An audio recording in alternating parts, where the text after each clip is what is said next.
বাসস্ট্যান্ডে দাঁড়িয়েছিল রিয়া। হঠাৎ একটা ছেলে এসে বলল, তুমি কি প্রতিদিন এখানেই দাঁড়াও? রিয়া একটু বিরক্ত হয়ে বলল, আপনার কি দরকার? ছেলেটা হেসে বলল, কারণ আমি প্রতিদিন তোমাকে দেখার জন্যই এই বাস মিস করি। রিয়া অবাক। তারপর ধীরে ধীরে কথা শুরু। কিছু দিনের মধ্যে বন্ধুত্ব, আর সেই বন্ধুত্বই ভালোবাসায় বদলে গেল।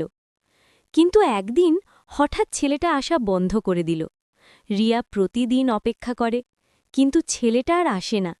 শেষে রিয়া খোঁজ নিতে গিয়ে জানল ছেলেটা হাসপাতালে ভর্তি। রিয়া ছুটে গেল সেখানে। ছেলেটা মৃদু হেসে বলল, ভেবেছিলাম তুমি আর আসবে না।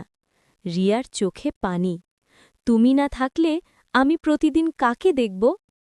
কিছুদিন পর ছেলেটা সুস্থ হয়ে ফিরে এলো, আবার সেই বাসস্ট্যান্ডে। কিন্তু এবার সে একা না। রিয়া তার পাশে দাঁড়িয়ে বলল, আজ থেকে তুমি আর বাস মিস করবে না।